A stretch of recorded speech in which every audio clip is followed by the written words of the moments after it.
Hello everyone, first time మన channel చూస్తుంటే subscribe చేసుకోవడం మర్చిపోవద్దు. వీడియోలోకి వెళ్ళినట్లయితే ఆఫీస్ అయ్యి ఇంటికి వచ్చిన తర్వాత జ్యోత్స్న పారిజాతం ఇద్దరు కూడా మాట్లాడుకుంటూ ఉంటారు.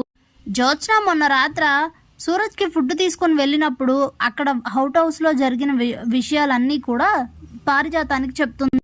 ఇక అప్పుడే పారిజాతం జ్యోత్స్నకు మంచి ఐడియా ఇస్తుంది. నువ్వేం కష్టపడకు, నేను చెప్పినట్లు చేస్తే నువ్వే సీఈఓ అవుతావు, లేదంటే నువ్వు సీఈఓ అయ్యే అవకాశం చాలా తక్కువ అని అంటే ఏంటో చెప్పని అడుగుతుంది. ఆ సూరజ్ గారు నీకు ఐ లవ్ యూ చెప్పాడు, అలాగే నీకు ఐ లవ్ యూ అని రాసిచ్చాడు, పేపర్ మార్చాడు, చాలా చేశాడు కదా, అంటే వాడు మనసులో నువ్వు ఉన్నావని అర్థమైంది. అలాంటప్పుడు నువ్వు చేయాల్సిన పనేంటో తెలుసా? ఇవన్నీ కాదు, వాడిని నీ దారికి తెచ్చుకోవడం అని అంటే ఏంటి గ్రాని ఏం చెప్తున్నావు అని అంటే నేను చెప్పేది విను, ముందు వాడిని నీ దారిలోకి తెచ్చుకో, నువ్వు చెప్పిన మాట వినేలా చెయ్యు, నీకోసం పనిచేసేలా చెయ్యి, ఆ తర్వాత వాడిని ఏదో ఒకటి చేయడం అనేది అది సెకండరీ, కానీ ముందైతే వాడిని నీ దారిలోకి తెచ్చుకో, అప్పుడే దీపా కార్తిక్లను ఇద్దరిని ఓడించి నువ్వు సీఈఓ అవుతావు. ఏది ఆ ఫోన్ ఇలా ఇవ్వు అని చెప్పి జ్యోత్స్న ఫోన్ తీసుకొని సూరజ్కి అయితే కాల్ చేస్తుంది. ఎందుకు కాల్ చేస్తామని వెంటనే కట్ చేసేస్తుంది జ్యోత్స్న. నీకు అసలు బుద్ధి జ్ఞానం లేవా అని వాడితో మాట్లాడమంటావు ఏంటి, వాడు అసలే కంత్రి, ఏ క్షణం ఎలా ఉంటాడో తెలీదు గ్రాని అని చెప్పి తిడుతూ ఉంటే ఇంతలోనే సూరజ్ కాల్ బ్యాక్ చేస్తాడు. మిస్డ్ కాల్ వచ్చింది అని అంటే రాంగ్ డైల్ అని చెప్తుంది జ్యోత్స్న. అయితే సారీ చెప్పు అని అంటే సారీయా, నేనెందుకు చెప్పాలి అని అడుగుతుంది.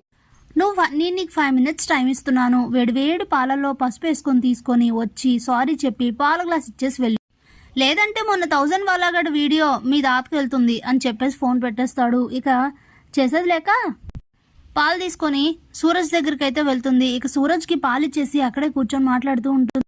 చూడు సూరజ్, నువ్వు ఫేక్ కాదు, నేను ఫేక్ కాదు, నువ్వు ఫెయిర్ కాదు, నేను ఫెయిర్ కాదు, కాబట్టి ఇద్దరం కలిస్తే లైఫ్ వేరేలా ఉంటుంది. ఇప్పుడు ఈ కొద్ది రోజులే దీపక్ నీతో అవసరం, ఆ తర్వాత నీతో పని ఉండదు, కాబట్టి నీ లైఫ్ మళ్ళీ వెళ్ళి రోడ్డును పడుతుంది.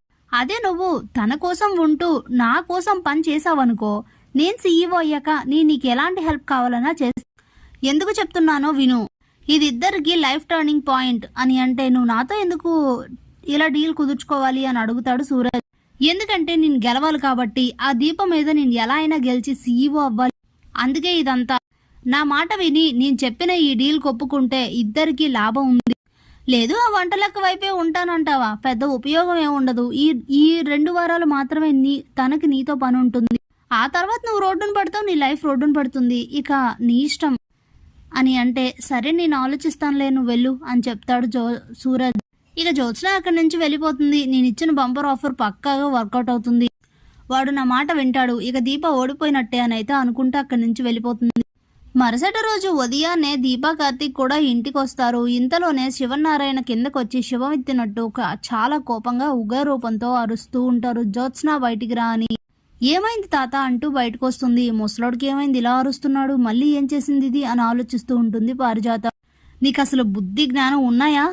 నేను మొన్నే చెప్పాను, నిన్ను సరిగ్గా ఉంటేనే ఇవన్నీ జరుగుతాయి, సీఈఓ పోటీలో ఉంటావు, లేదంటే లేదని ఎన్నిసార్లు చెప్పినా నీ బుద్ధి మార్చుకోవా? ఎలా అయినా అక్రమంగా గెలవాలనుకుంటావు తప్ప నిజాయితీగా పోటీ పడి గెలవలేవా? అలాంటప్పుడు నీకెందుకే పోటీలు?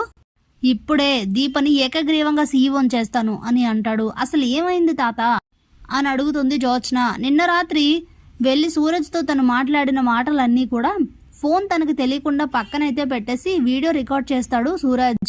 ఇక ఆ వీడియో అయితే శివనారాయణకు పంపిస్తాడు. అది చూసిన శివనారాయణ పరిస్థితి అయితే ఇది.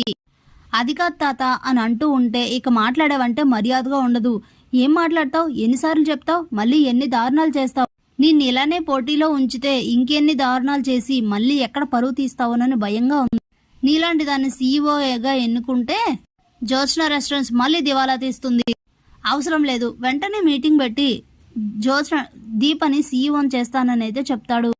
ఇక అక్కడి నుంచి శివనారాయణ వాళ్ళందరూ వెళ్ళిపోయాక మండిపడిపోతూ ఉంటుంది జ్యోత్స్న. అరే నువ్వెందుకు అసలు ఈ వీడియో షేర్ చేసావు అని అడిగితే, నీకు బుద్ధి రావాలని, మొన్న జరిగిందంతా నీకు బుద్ధి రాలేదని ఇంట్లో అందరికీ తెలియాలి కదా, నీ అసలు రూపం తెలియాలి కదా, అందుకే పంపించాను అని చెప్పేసి అక్కడి నుంచి వెళ్ళిపోతాడు. ఇక ఆఫీస్కి వెళ్ళాక బోర్డు మీటింగ్ పెట్టి జ్యోత్స్న కొన్ని కారణాల వలన, అలానే తనకి యుఎస్లో ఎడ్యుకేషన్ ఉండడం వలన ఈ పోటీ నుండి తప్పుకుంటుంది, దీపని ఏకగ్రీవంగా సీఈఓని చేస్తున్నామని చెప్పేసరికి అందరూ యాక్సెప్ట్ చేస్తారు.